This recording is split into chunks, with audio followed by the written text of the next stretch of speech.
another blunder-filled day for Kamala Harris during an event with the historically black college university students at the White House. The audience had to be reminded to clap for the vice president. You really can't make this up. Take a look. Please stand as she enters the room. Hello, everybody. You can clap. It's okay. They still didn't clap. Then it got worse with yet another rant about, Venn diagrams. Watch this, the latest thing she's talking about. Context of, I like to think about a lot of things in the context of a Venn diagram. I love Venn diagrams. Always ask, is there a Venn diagram for this? I'm telling you, it's fascinating when you do.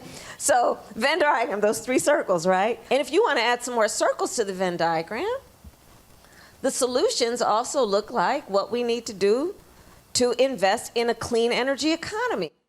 That's what it is, just like the passage of time. That's when time passages and passing, and it's passing time. I didn't make that up. Her obsession with these Venn diagrams, as she says, has been a constant theme of hers now as vice president. In case you've forgotten, take a look. And what we are also seeing is that if you look at, I like Venn diagrams, okay? So if you look, I do. So let me tell you, I love Venn diagrams. I love Venn diagrams. You know the three circles? I love Venn diagrams. You're just cracking up, right? Among the many things that I like, I love Venn diagrams. The three circles. I love Venn diagrams. I just throw it into a Venn diagram. I'll tell you everything you need to know about any issues. I love Venn diagrams. Let me just tell you, I really just love Venn diagrams. I love Venn diagrams. Okay. Just a little expansion. I really do. I love Venn diagrams. The three circles, sometimes there are more. I don't know what she likes better, Venn diagrams or giggling. The White House's flubs didn't end there. You won't believe what happened during today's press briefing. Take a look at this. So today, as you all saw just an hour or so ago, President Obama announced that, President Biden. Whoa. That is news. One wonders who really is in charge, don't they? Joining us now with our great American panel, the co-hosts of The Bottom Line, Dagen, McDowell, Sean Duffy, and Fox Across America host Jimmy Failla. Good to see you. How are you?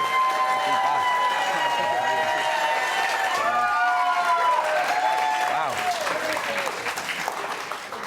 Jimmy, what's a Venn diagram with three circles? Do you know? You know the worst part of that story is Biden thinks it's a guy named Ben Diagram. She loves him so much. I want to meet this guy. She's always talking about him. I have no idea. Maybe you can help us, Dagen. Well, you learn them in third grade that we always think that she's speaking, like she talks to adults like they're children. It's really the other way around. Yeah, I know. She's stuck in third grade. That's when the learning ceased. I thought, though, she wasn't really that upset about the students clapping for her. She walked in there feeling saucy and sassy and vivacious and alive because she's not Pete Buttigieg. Yeah. That's probably true. Can I add one thing? I just want to correct the record, though. The only reason they didn't clap is it was 1 p.m. and they didn't want to wake up Biden. It was his nap time. That's what I'm saying. Yeah.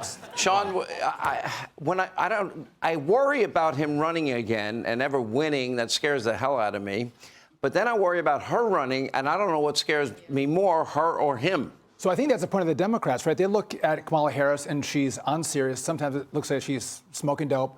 And they look and they go, listen, Joe Biden is the only hope we have, because if it's not Joe, we based our whole political career on identity politics. We can't send Kamala Harris out to pasture. So they can't have Kamala, so they're stuck with Joe. And it's, by the way, think about the Chinese. They watch Joe Biden and they watch Kamala Harris. How unserious do they think we are? How stupid they think we are that we'd elect these two in the top positions of the U.S. No, I look at everything that's happening, and I see, I see China on the move. I see Russia on the move.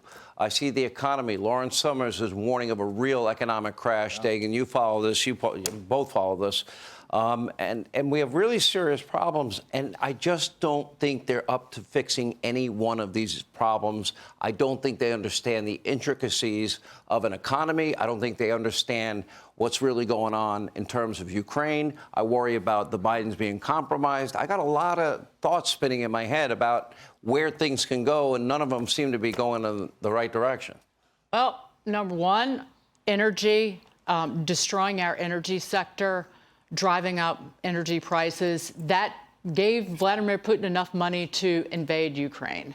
And now this fixation on green energy, that's funneling money directly to China. And it is destroying our way of life. And it is destroying our standard of living. And I've said this to you before, debt is weakness. So just on the amount of debt that they've accumulated in 2 years has made America a great deal weaker. And you saw the CBO numbers, what, another $10 trillion in debt in a short period of time?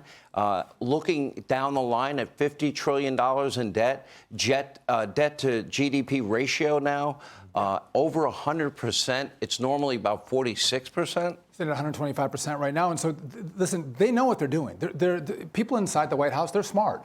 They're trying to tank the American economy. They're trying to destroy America because they hate America. You don't do this for any other reason, but that is true. You think they're doing this on purpose? 100%. Why? They want to transform America, right? This is a transformational presidency. Barack Obama started it. Joe Biden is going to finish it. The middle-class Americans be damned. This is about an elite ruling class, a globalist idea. So that's the reason why that we have all this energy, all these resources here, but they'd rather import 3 million barrels of oil from Venezuela a day. And batteries from China. Yeah.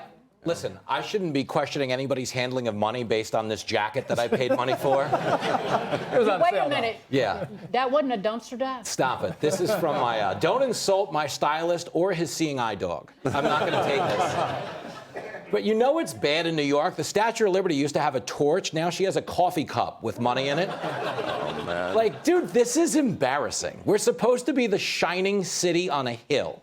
And now the only thing is shiny is the pictures of people's feet they're selling on OnlyFans to pay for gas. Okay? It's not supposed to be that way. There's a lot of money in feet. There's more money in feet covered in pantyhose. you leave my search history out of this, McDowell. Wait, you groaned?